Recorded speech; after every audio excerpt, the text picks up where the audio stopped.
Man, I got to tell you how much I love this show. I love it because it's been a platform for some really meaningful conversation, and I love it because it's introduced me to some people like my guest today, Nick Mundy. This conversation with Nick was a powerful one. You know, we live in a day and age where what it means to be a man can be synonymous with status and financial means and professional success. And sometimes those things are all masks. They're masks that I think sometimes as men we feel like we have to put on to hide what's really happening inside of so many of us. And Nick was one of those people. I had got a relocation package and I was the man. I'm like, look at me controlling my destiny. Like I called my shot. I said I was going to make it from the front desk as a receptionist, lowest paid man in the building, then driving a truck for a couple years, finishing top of the country, working through sales all the way. And I'm like, I'm the guy. And that was just the surface. That was the mask that I was wearing for everybody else. At home, my life was in shambles.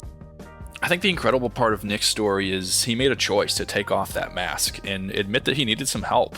And that's led to a really special transformation from addict to coach and someone who's impacting the lives of so many people around him. And because I gave myself the gift of recovery and I gave myself the gift of sobriety, I am now able to thrive through some of life's biggest challenges. In this episode, you're going to hear Nick and I talk about how he hid behind his professional success, what led to his decision to ultimately seek help, and what he learned about himself through that process. Probably my favorite part of this episode is when Nick and I talk about what the ongoing work looks like.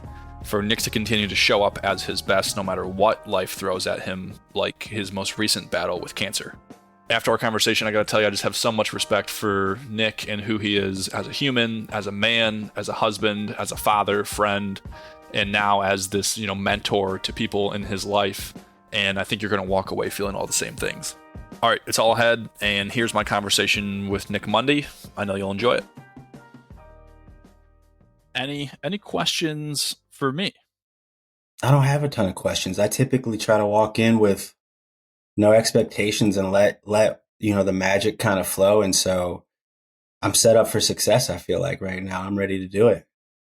I love it, man. That's been my approach to the shows as well. The first chunk of episodes were people that I knew, and now I'm getting into, just asking for referrals and asking people like, hey, who do you know that I should interview? And so it's been fun getting into some of these newer interviews and not knowing people at all. And I'm sort of doing the same thing as far as I enter these. I think I have like 7 words written down about you, and I know a place that we could start. And then I just trust that we're gonna have a good conversation from there. So it's been a fun process so far. I love it. Yeah, I former control freak, had this misconception that I was like the grand creator. I controlled everything. I didn't like the way I felt when I lived like that for a really long time. And so learning to let go and removing my expectations typically, because when those aren't met, that's when I'm most upset, right? I found that life has gotten infinitely better. And I don't feel this tug of war inside of trying to control everything and everyone around me anymore. And so I'm realizing, I'm like, hey, there's a lot of great things that go into just kind of going with the flow and seeing the route of least action. And as I continue to do that, the universe just keeps showing out, putting people and places and things in my lives at the exact divine timing that it needs to be. And so I just try to walk into every room just authentically me and excited about being here and the opportunity, and just let whatever happens happen. That's so interesting to me because I would prescribe myself as a sort of fellow control freak, still very much wanting to be in control and working on my relationship with control and accepting that maybe the idea that maybe if I give up some of that control, maybe good things can happen. When did you first realize that maybe wanting to exercise all of this control wasn't a good thing in your life, or maybe it wasn't taking you the places that you could go without being in so much control? I realized this when I was 28, 2018, a very pivotal year for me. And I had moved from Cincinnati, Ohio for the first time, moved to Minneapolis, Minnesota. My twins weren't even 1 year old yet. And I had a 2-year-old going on 3. I was getting moved up at my company. I had just gotten a regional manager position. I had got a relocation package, and like, I was the man. I'm like, look at me controlling my destiny. Like, I called my shot. I said I was going to make it from the front desk as a receptionist, lowest paid man in the building, then driving a truck for a couple years, finishing top of the country, working through sales all the way. And I'm like, I'm the guy. And that was just the surface. That was the mask that I was wearing for everybody else. At home, my life was in shambles, just dealing with addiction and substance use disorder and mental illness, and really not understanding or not even having enough clarity or awareness in the moment to understand who I was and what I was doing and how it was impacting myself and everyone else around me. And so I had a brief moment of clarity on May 30th, 2018. I volunteered to go to in-person rehabilitation because I was sick and tired of being sick and tired. I was tired of seeing my wife, in tears in the morning, replaying all the events of, either what I said or did or what I didn't do, maybe not even coming home to my family in a new city. And it's just like, man, I hate how I feel. And all of my 3 solid foundations, I'd say my life, being alive, and my wife, my family, and then my job. All 3 were still intact, but all 3 had splinters all throughout the foundation. And I knew that if I didn't act that day in that moment, that little window was going to close on me, and that one of those pillars, if not all 3, were going to break pretty damn soon.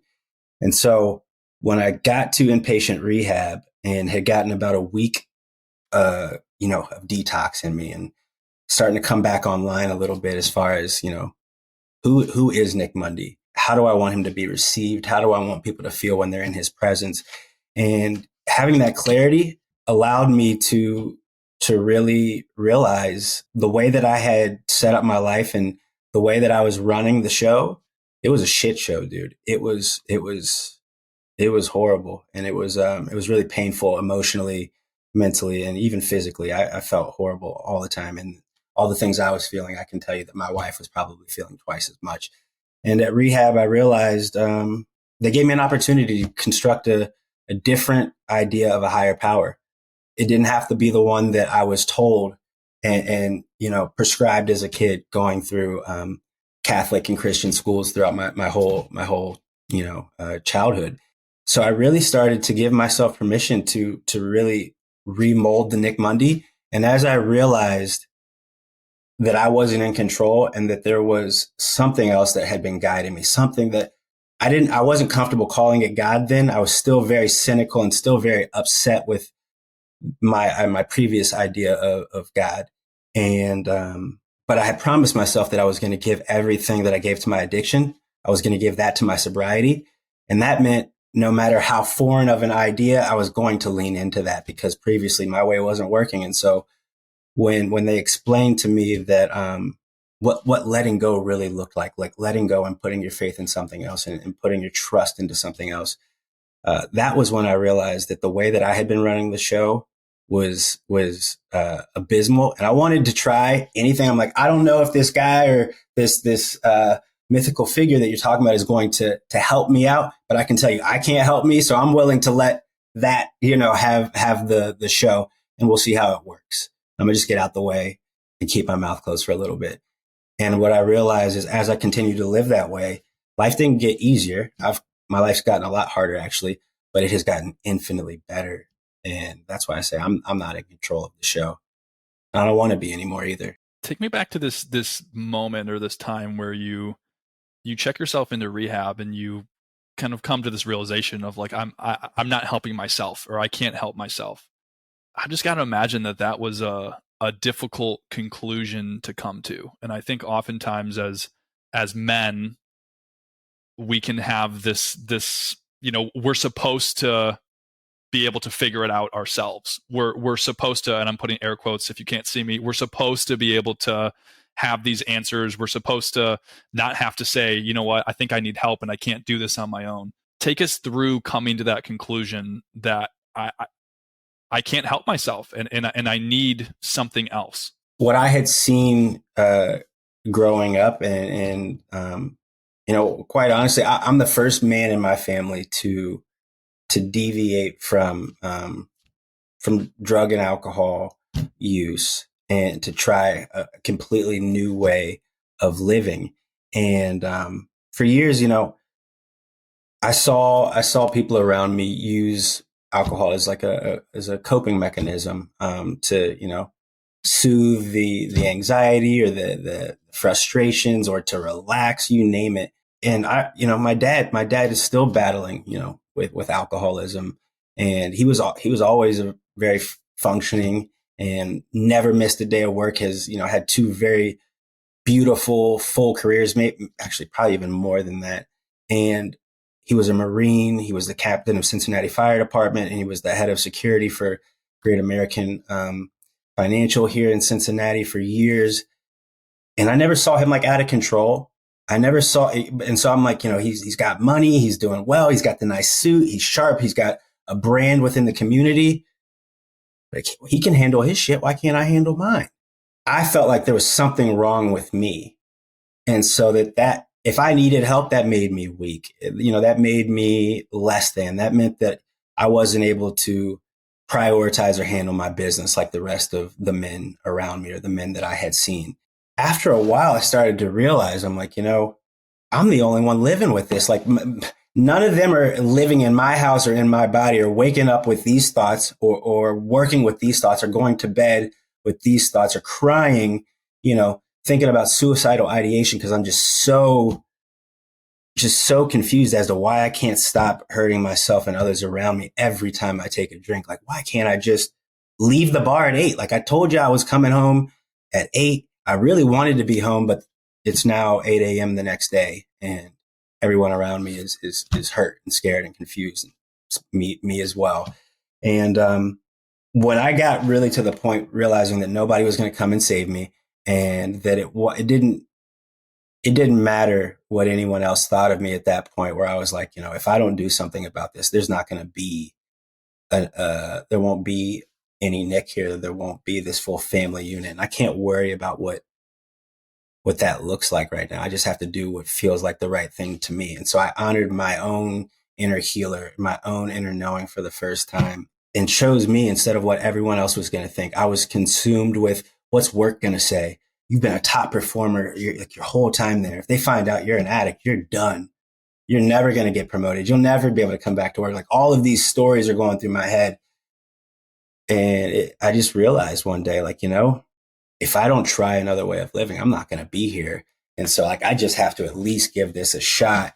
And if that makes me less of a man, you know, whatever, at least my family will have me. And what really got me in the doors of rehab was seeing my best friend, who I've known since 6th grade. We were best friends since 6th grade. He had gone to drug and alcohol inpatient rehab about a year before. So he had had a year of sobriety under his belt. And the thing that I admired most about him, man, was that he never shoved it in my face. He never said, "Oh, you got to go get sober because, like, this is the best way of living." Like, or the way you're doing this now is so messed up. You got kids and a family. Like, you know, you should do what I did. He never once said that. But what I saw and what I heard is what got me curious.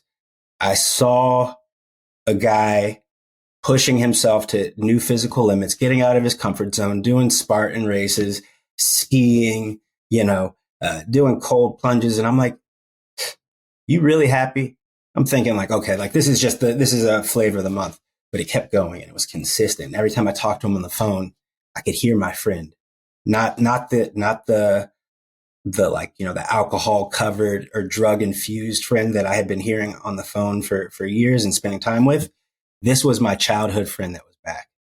And I remember telling him just what it was that I was experiencing, and how I had just, you know, I tried to stay home around Memorial Day weekend, that 2018. I told myself I was only going to have champagne. You know, I think I blacked out at home about like 8 or 9 p.m. I was naked in the bathroom upstairs, and my wife had taken pictures of me on my phone so that, like, you know, I could see what it really looked like. She never shamed me or anything, but it was like, and it was on my phone. She never said anything, but when I woke up the next day and I just saw, I'm like, dude, you can't even blame anybody. You can't blame any influences. This is you. This is who you are and what you're doing and what you are choosing. And so I called my buddy who's also named Nick, and I told him where I was at. I told him I was willing to do anything. He called up a phenomenal facility, Hazelden Betty Ford, and told me that I lived only about 45 minutes from one of their best clinics that they have in the nation. And I just asked him, is what you have real? Because you look happy, man, and I haven't felt happy in a long time. And he's like, it's real. And guess what? Work will probably understand, and they're probably going to get your back. And anybody else who doesn't support it, probably just don't need them in your life at this season right now. Even hearing that, I still was a little bit hesitant. I remember doing the intake session. I left work on the Tuesday that I went back to work that week. And during lunch, I went and did a intake session just to answer some questions honestly for the first time in my life, to talk about what my use looked like, how often, what were my drugs or drinks of choice. And I shared that with this counselor, and I told her, I was like, but I'm thinking I'm just doing outpatient because, I've got 3 kids, I also have this big job and I'm pretty important. They need me. And she's like, yeah, with your continued use over the last 9 years and you taking benzodiazepines every day for 9 years, Nick, you try to come off of this, which it sounds like you have, you're going to have a pretty horrible time and you could seize up and die. And so your options are, you can either really detox in the hospital and then go back home and try to make your own recovery, or you can go to an inpatient program and they can give you the tools and the resources and round the clock care that you need. And they can also give you therapy. They can give you psychiatry, and you can relearn how to live. And I'm like, but you know what, man, my twins are turning 1. So I would, but like, I can't, I don't want to leave my wife. So I call my wife on my way back to work, and my wife's name is Shelby. She is phenomenal. And I call her and I'm like, babe, you know what? I did the intake session, but they don't understand. I can't do inpatient. I have to do the outpatient because like I've got this job and everything. They're telling me I need inpatient. I was like, but I'm not missing the boy's birthday. She was like, I don't think they're going to remember this birthday. They're not going to remember you being there for their first birthday. And I really think this would be good for you if it's what you want to do. And I don't want you to worry about that. Like, I'd rather you go ahead and knock this out so you can be here for all the rest of their birthdays. That was when I was like, all right, I'm ready to give this a try. I'm ready to give this a try because, man or not, how I'm feeling is indescribable. And I don't know if I can make it another day or another week. What was your perspective? You talked about this 9-year period where you're dealing with addiction. I mean, did you have sort of the self-awareness or understanding of noticing or seeing how bad it maybe truly had gotten? Do you feel like you had that awareness? I didn't have that awareness, or I think from what I saw growing up and the way that we binge drank in my community, it was like blacking out was like, that was the way to do it. It's like, if you didn't black out, you weren't partying hard enough, or you weren't drinking. In college, I was a bartender, and some of these things, you just write them off. It's just, we're just in college. It's just fun. Right. Yeah. But when I graduated from college and then, I got a full-time job, I was still doing the same things, just losing my car, and I'm barely making it to work. And like, just skating by and like, dodging bullets. And, I continued to do that for years and years and years. And I'll tell you, the thing that really kept me in it, man, was when I was 23, I started getting sick. I started having heart pains, heart palpitations. Like, I felt like my heart was literally skipping a beat sometimes. And I didn't want to be seen as a hypochondriac. And I also didn't want to know what was really going on. And so I just signed it up, marked it off as like a pec type of pain or a pec strain or something like that. Throughout the next year, from 23 to 24, I went 13 months without a diagnosis, but I had surgery probably 3 or 4 times. I think I had 3 bone marrow biopsies. I had lost about 49 pounds over the course of 13 months. And my lymph nodes were bulging from my neck, and I just kept getting sick worse and worse. And I couldn't get a straightforward diagnosis from anybody. I was very fearful of dying, very scared. Going a year without answers, like, get pretty daggone depressed. And eventually, after a while, you kind of feel like, I don't know if I'm going to make it out of this. And so my coping mechanism was to drink and was to numb. And so what was college, just college behavior, now became like my crutch. And also, I was like, they don't blame you. They're not going to blame you. I mean, if you're when I was going through this, it's like, let him live, let him live, let him enjoy his life. And so that was what I told myself. I continued to make up stories to protect myself around my addiction. I knew the way I was living wasn't right. And I had a deep fear of leaving life prematurely and not having ever really tapped into my authentic self or leading the life that I knew that I was capable of leading. And so it was really scary there for a while, but I continued to just make excuses. And I also, you know, my wife would point out things. Shelby would tell me about how, you know, it was impossible to drag me out of the club, or how she saw me doing this, or she heard me doing this, or how we got in this fight, or how I said this horrible thing to her. And instead of hearing that and receiving that, I always used how much money I made, or I used look at all these things here. Look at all that. Look at the house. Like, look at the house that we always have money. Like, you can't say anything. You know, I took her voice away from her and used my social status and false pride, the things that were filling me up, the things that people were telling me about the value that I brought to the organization and all of those things. That's where I was getting my worth from, not from who I was at home.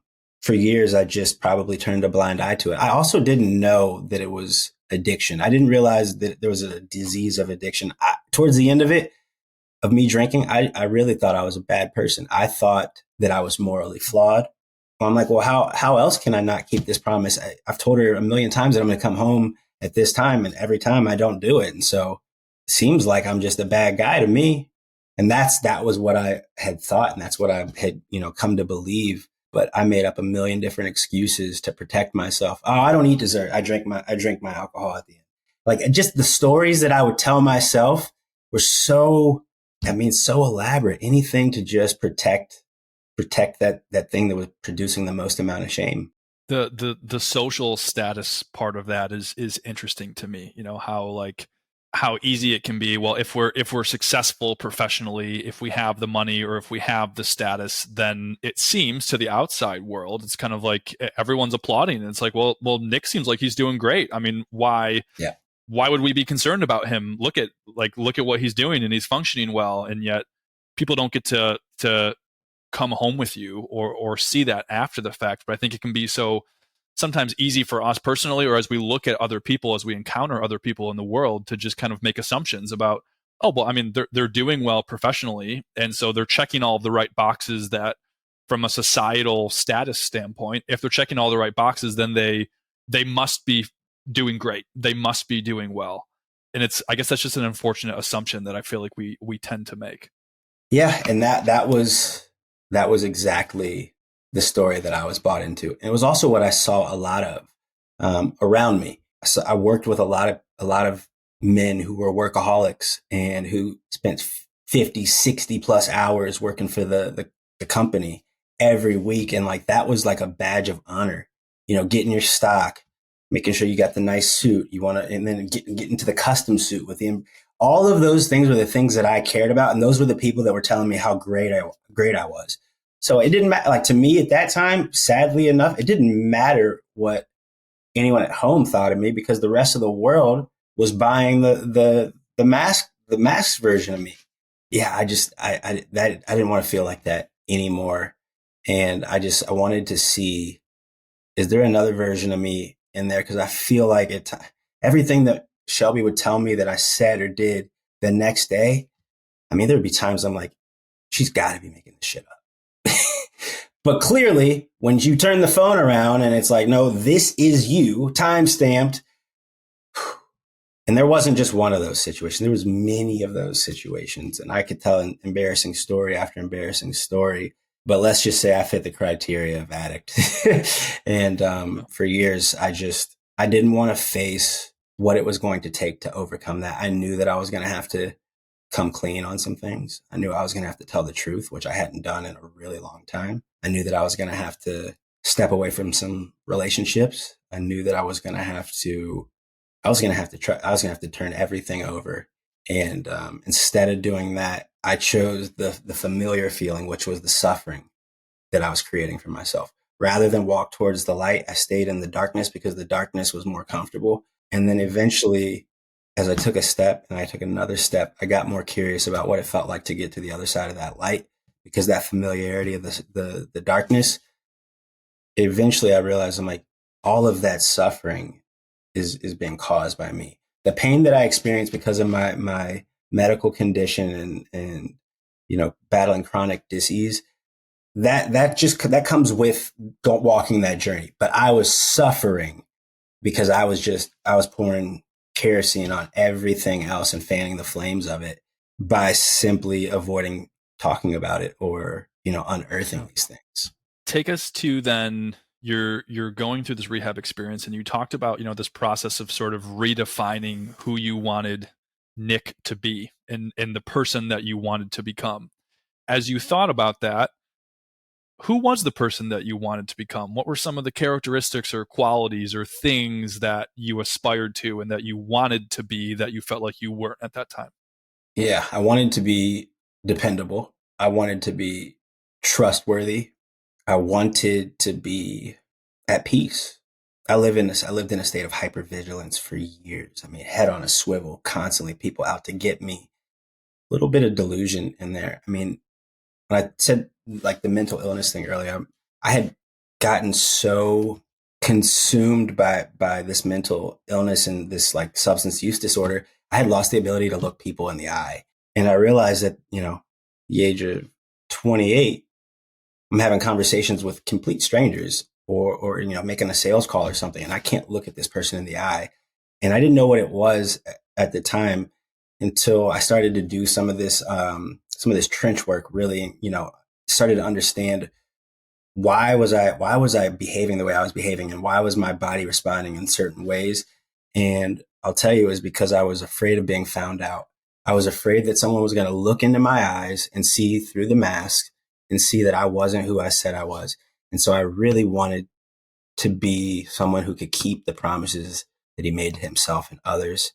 And I had never done that. I also wanted to be a really great father and a really phenomenal husband. I wanted to be more loving. I wanted to be kind. And I don't think I wasn't many of those things. I think other people would probably say that I was, but I'll tell you that it was fake. It was an act. It was all an act. I was always acting for whoever was in front of me. And I was exhausted. Like I said, I was going to give everything to that journey that I gave to my addiction. And if I did half as good in sobriety as I did in addiction, I'd probably be really good in the recovery world as well. So yeah, love that. I love that. That idea of being seen is an interesting one. Not looking people in the eye, sort of in that fear that someone might actually see you.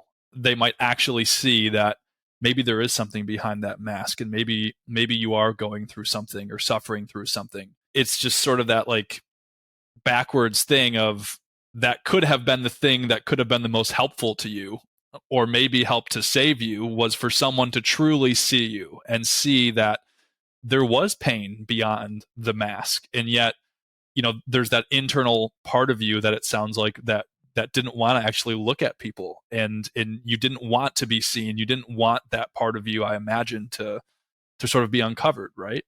No, I didn't want to be found out, because if people found out who Nick Mundy really was, they were going to have they were going to be in for a rude awakening. It was not the guy that they saw during the day. Completely different animal at night. The Nick Mundy of today that I'm getting the chance to talk to sounds a lot different than the Nick Mundy of 2018 that you're describing. Tell me about, as we are 5 years removed from that experience and that day when you made that decision to go into rehab, and you made the decision to say that I don't think I can help myself and I need to seek help. As you're 5 years removed from that, I mean, it seems like in the conversation that we're having and the person that I'm getting to meet, that you've made immense progress and you've fulfilled a lot of those things that you wanted to become. How do you see yourself now? Best way that I can describe myself now is what I always wanted to be. I am who I say I am. I am as presented. I am a genuine, authentic human being. And the best thing about that is that if you were to ask my wife, Shelby, or if you were to ask my mom, or if you were to ask my sister, the people that know me in and out, secrets and all, and get to see me when I'm not on Instagram or not on social or anything, they would all tell you that he is exactly who he says he is. He does the work every single day. He's constantly trying to get better, and he's constantly trying to help everyone else around him that wants to get better. He helps them to be better as well. I could tell you that it has been continuous road of intentional work every single day, especially over the last 5.5 years since going through that, man. I've had cancer 3 times now. And those foundational tools and resources and skills that I gained early in recovery are things that I have been sharpening every day, and I've never stopped once. And because I gave myself the gift of recovery, and I gave myself the gift of sobriety, I am now able to thrive through some of life's biggest challenges. And I can do it with my spirit intact. And I can also do it walking out of the other side of the fire each time better, more whole, wiser. I've learned not to run from my pain. I've learned to lean into it. I've also learned that that hardship is probably the best teacher that I've ever had in my life. I know who I am and I know what I'm capable of. I feel like I have been battle tested over and over and over again. And so today, the guy sitting in front of you is someone who gets his worth and his value from himself. I don't need external validation anymore. And that's a big piece of that is because I've consistently done the work every single day. That removes a lot of that, imposter syndrome when you really are who you say you are and you do the work every single day. I mean, there's still times where the imposter syndrome comes in and I can remind myself, no, that's not even the case. You really live this, And so when someone tells me about the light that they see in me or the way that I've impacted them or the way that I've influenced them, or how much something I said meant to them, and then they shared it with, other people, I'm always taken aback and I'm always just intrinsically overwhelmed with joy because I'm like, that is what I always wanted. That feeling of being at peace comes from me showing up as who I say I am. And I've learned to cultivate joy and meaning and fulfillment in my life in the face of adversity. And so, I've done it time and time again. And so that is the thing today that like just fires me up. And so I gave my life to coaching. A lot of the things that I learned in rehab and then going to AA for a couple of years and then therapy for years and years and years consistently, I realized that I'm best equipped to help that old version of me. And it wasn't about money anymore. My values and the things that really drive me, it wasn't about money. It wasn't about status. It wasn't about things. It became about influence, positive influence. It was about having an impact, a lasting impact, one that, you can leave your legacy on, and having a lasting impact in my community and on the lives of anybody that, I got a chance to sit with or share space with. And then about being of service to my fellow human being, anybody who's dealing with a hurt, habit, hang up, or who feels like they're struggling or that they're lost or that they're too broken from saving. That's what I'm all about. I'm all about using my life experiences to allow other people to find that healing in them and to remind them that they're not too far gone and it's not too late to reinvent yourself. Tell me more about this work. As you say, I'm committed to doing the work every day, and you've learned about some of these tools. Illustrate for us a little bit more of like, what does that work look like that you are doing and that I'm imagining you're instilling in some of your clients that you're coaching? What is the work? For me, doing the work looks like being honest and taking inventory of my actions and my words, being really thoughtful about the words that leave my mouth. Is it going to add value or is it going to detract value? And I really stop to pause and think before things come out of my mouth now. The work looks like apologizing when you're wrong and admitting it and taking ownership and trying to make things right and not holding grudges, not being resentful or angry or, retaliative. And so choosing love For me, that's what that looks like. And that's one that I have to work on every single day. That's doing the work, breath work, really learning to healthily impact my nervous system, to stay away from that hypervigilance, like being in flight or fight all the time. So doing some really good breath work and being intentional about doing that every day, making sure that I'm breathing from my diaphragm and getting a belly full of air and not breathing from my chest. It looks like journaling. Journaling is a great way to practice the metacognition, where you're writing out your thoughts and then you can see your thoughts reflected back to you. And I often will do that if I've got something that's really weighing heavy on me, writing things down and giving it a little time to marinate. And if I still feel like saying what I wrote out, and if I think it's going to add value to the person's life, or if it's going to help me to heal, sharing that. And if not, crumbling it up and throwing it away and not saying it. It looks like picking up the phone and telling on myself if I'm having, a sick thought about like potentially drinking. If I'm having a thought about, which I haven't had any thoughts about drinking in a really long time. I've been, absolved of that urge to drink, which has been great. Actually kind of repulsed by it. So that's also another great thing for me now. But it looks like shit. Like even if I have a dream, I don't want to drink, but still, that's the difference. Those were the things that I used to keep in. I'm like, oh, that's not a big deal. No, I'm going to tell my wife. I'll just share it with her.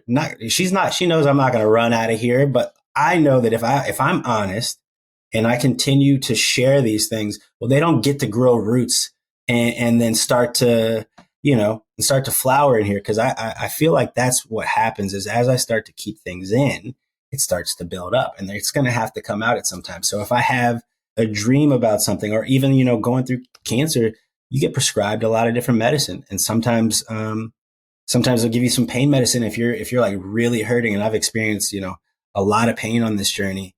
And that looks like sharing that with your doctors and letting them know that you already have plans in place and that your wife is going to help you administer if you need help administering your medication, and removing the pride. Like, I'm a man, I can take care of yeah. But at the same time, I don't need to do that. That's why I have people around me that love me, that I can pass that off to, that can help me. So I'm not even tempted by it. Doing the work also looks like taking care of my body, taking care of my mind. So exercising, eating well, choosing things that are nourishing, that are going to add value to my life, that are conducive to my overall well-being, staying hydrated, drinking plenty of water. I've got my supplements, mantras, little things around the house everywhere. Like, do the work, trust the process. And then I've got my triangle here.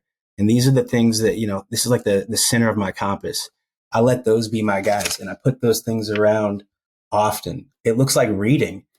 Bibliotherapy is huge. I have learned so much from reading, but the thing I do with reading is I don't just read the book. Like, I'm studying when I read. I believe applied knowledge is power, not, knowledge. It's not just the knowledge.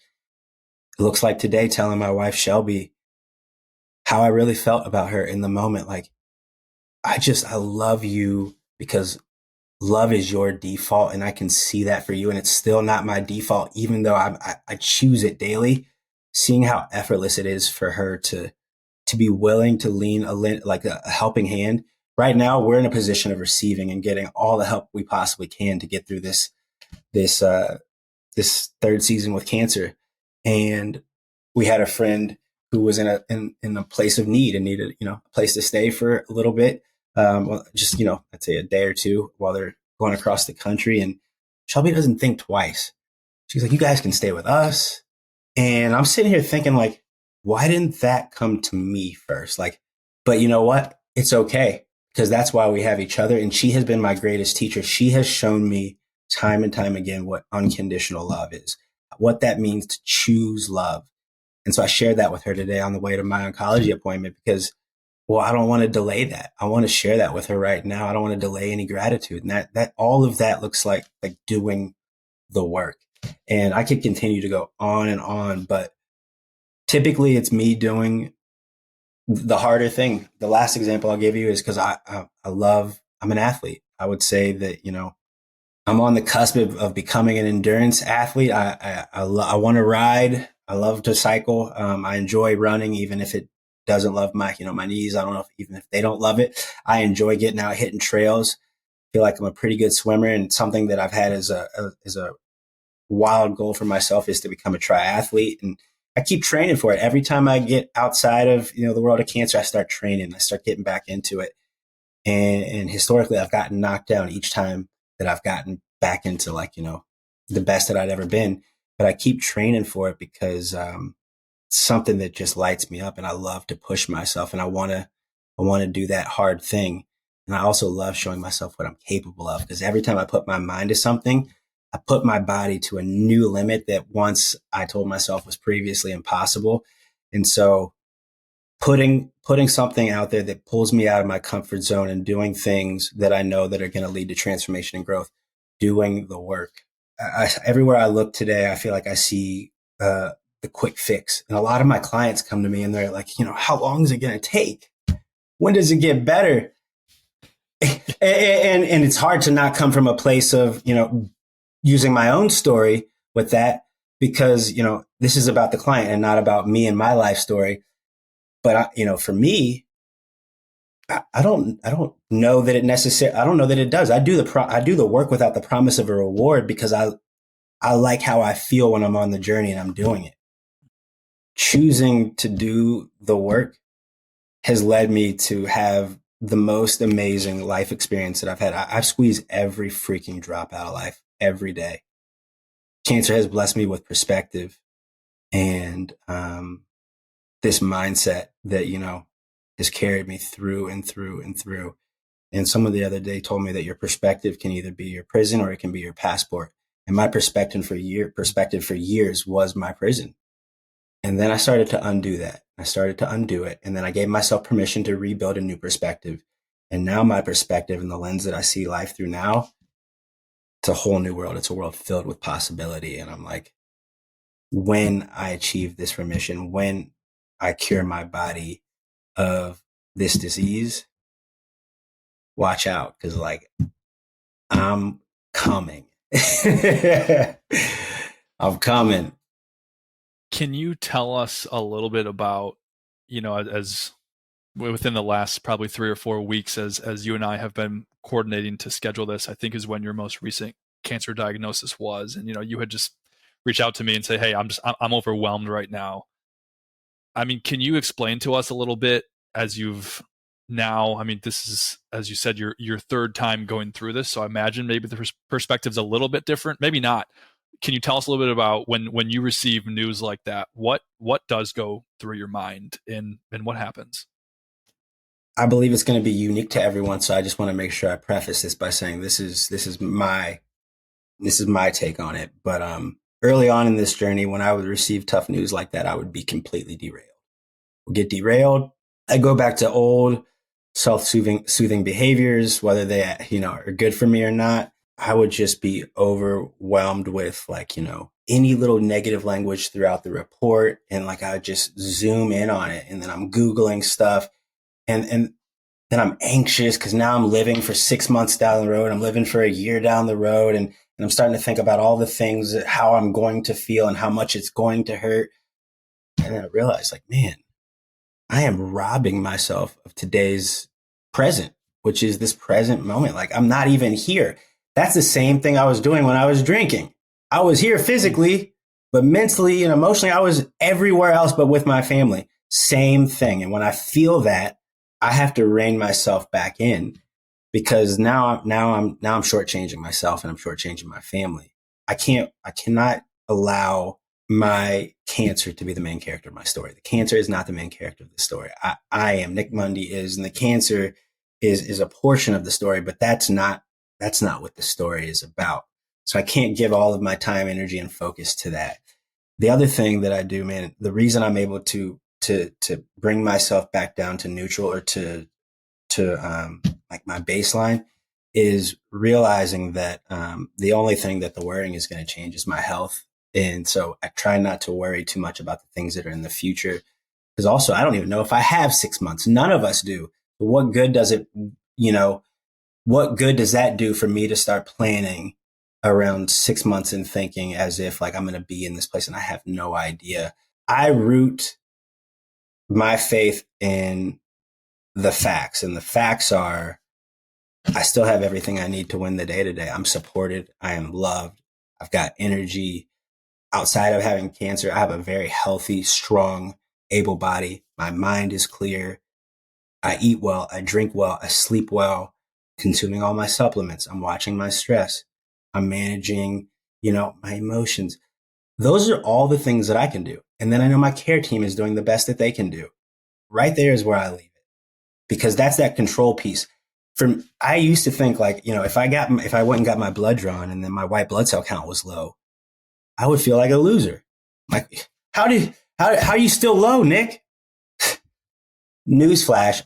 There's nothing that I'm going to do here at the house, no matter how bad I want my white blood cells count to climb. That's not how that works. So let's not put all of my energy or focus into that basket. And I really just try to take things in stride and really live in the moment. And I know we hear a lot about that, right now, but I'm saying I get to live in the moment because of this perspective. I realize that, things could change tomorrow. I walk into the doctor appointment and I get a new schedule almost every time. And that kind of stuff irks me because there's things that I want to do. I want to be dependable. I want to be able to put dates on my calendar weeks in advance and know that I can be there. But for the season of life that I'm in right now, I just have to be flexible. I just have to pivot. And I know that my current circumstances and situation are not going to always be like this. And so I try to remind myself of those things and realize that no matter what life continues to throw me, I continue to be supported and have everything I need to get through that challenge. And until I see otherwise, that's what I'm going to continue to put, my faith in. I think about how sometimes we have these things that come into our lives that I think, at least initially, might seem bad.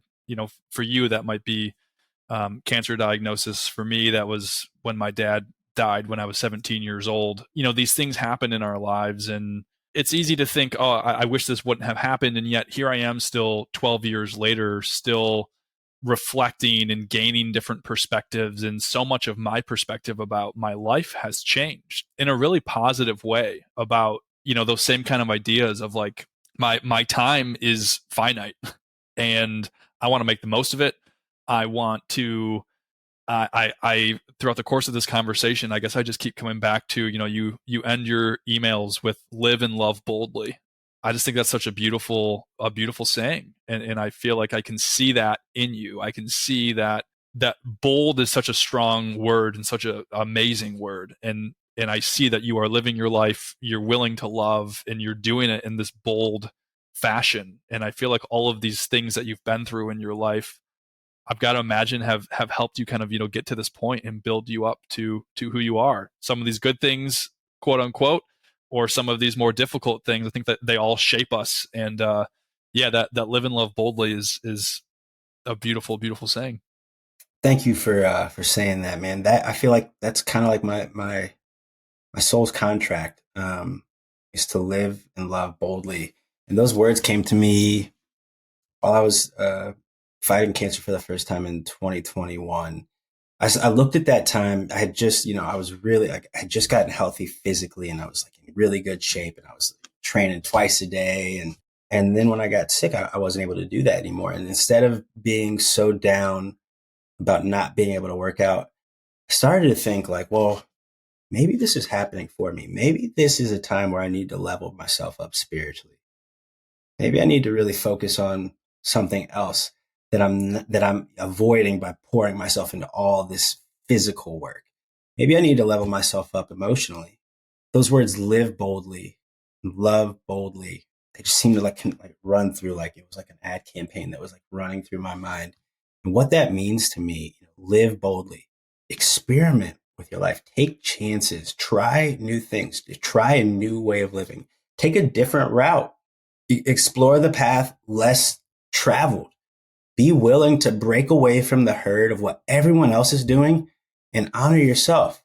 And that's what I was living boldly. I started Mundy Mindset in December of 2021, but it was as a result of seeing so much turmoil in the world and after George Floyd was murdered, I had just moved home from Minneapolis. So I was there, I think, like the week before, and then Oh, was here in wow. Cincinnati. Yeah.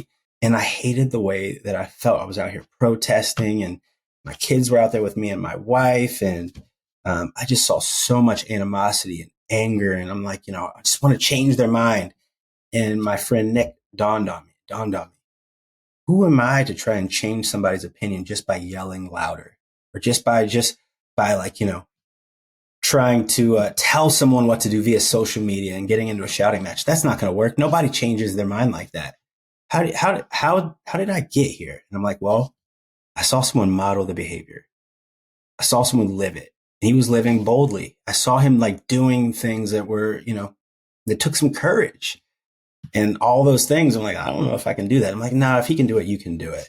And so I remember at that time thinking, I need to be the change that I wish to see in the community. And before I can try to change anybody else's mind, let me see if I can change mine. And so I started living boldly. I started doing things that really pulled me out of my comfort zone. I started challenging myself physically, emotionally, spiritually, intellectually. And it was just like, I felt like a cheat code for living is what it felt like. Like I was getting a lot of joy and a lot of momentum, and my energy was growing. My brand was growing. And then I could start to see this like kind of ripple effect by simply showing up and modeling the behavior that you wish to see, or that you wish others, could get a taste of. They were more interested by my actions and by seeing me consistently day in and day out. And that was like the first clue that, okay, maybe this could be something else. And so living boldly for me is something that I feel like that is my recipe to dying well. In order to die well, you must live well. We're all going to go at some point, either gradually or suddenly. And none of us get to necessarily choose that. How can I ensure that I leave this life well? If I live well, and if I live boldly, and I take the chances that align with my values and my mission here, I can't be led astray. And then the loving boldly part, man, that's hard. It's hard to choose love when your default for so long has been anger or has been fear. In loving boldly, you're same with living, but loving boldly, you're gonna mess up every once in a while, and you have to be able to admit you messed up, and that you're just a human being trying to get better. And I'm gonna try to learn from this and really apply yourself to do that, so that people know that you are who you say you are, and they love that, and you love that. To be thinking of others first and trying to be of service to my fellow human being, like that is love. Or having a tough conversation with someone that I love deeply, that may not be living in a manner that is conducive to their overall well-being, and maybe doing things that are harming them. Being willing to have that conversation in a loving manner, and putting your arm around your brother or sister and saying, hey, here's what I'm seeing in you. I want to let you know that you're not alone. I love you, and I want to be here for you. If you want me to be here, how can I do that? How can I best support you during this time? That to me is like, that's a life well lived. And if I can do that, and I can continue to remind others of that, I feel like I'm possibly impacting the collective consciousness of my community and our society, and hopefully leaving it a little bit brighter than when I got here. I feel confident that you are, man, by having conversations like this. And I as we wrap up our conversation, I mean, I find myself just wanting to say thank you. Thank you for sharing your story. Thank you for being willing to share the parts of you that you're proud of, and I imagine the parts of you that maybe you're not so proud of. But as you talk about living boldly and loving boldly in the time that we've gotten to invest together today, I see that in you. You are emulating that. And sometimes we don't know the impact that we ultimately have on people, but I just want you to know that you've had an impact on me today, and I'm excited for the many people that will get to hear this conversation and be impacted, and the many people that through your work and through your story and through you continuing to share, that you'll continue to impact. So thank you for being you, and thanks for investing time with me today. Chip, you are you're a good man. I heard that your close friends and family call you that, and so Now that I'm sitting here with you and I've gotten to talk to you, hope you don't mind that I call you Chip. I would like to say thank you for that, because what you just did right there, that's the thing that inspires me more than anything to keep going on this mission. There's been a lot of times where, I'm not immune to depression or the darkness as well. Those are all things that doing the work helps me to still thrive through.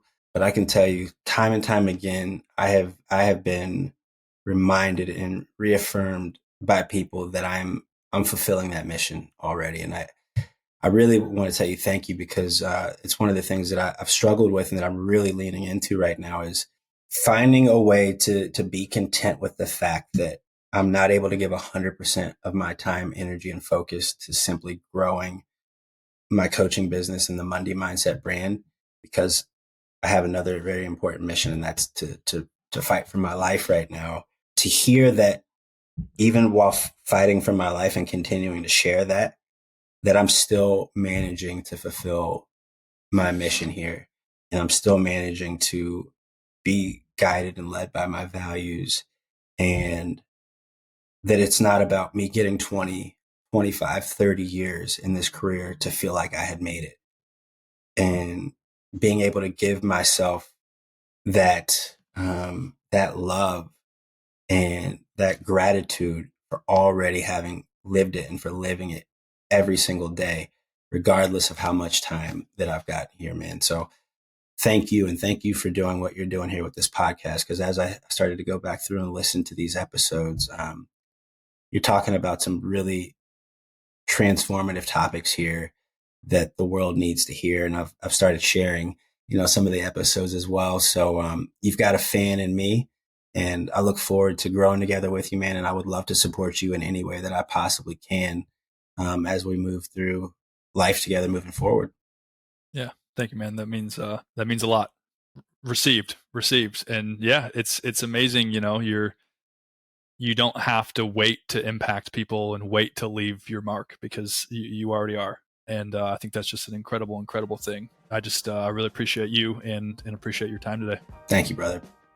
If you want to learn more about Nick's coaching, you can head to mundymindset.org, and you can also follow Nick at the Nick Mundy on Instagram.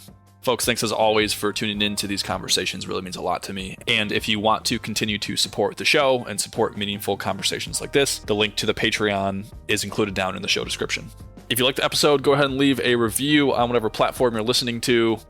It makes a big impact on helping the show reach more people. I appreciate it. Thank you, and we'll see you next week.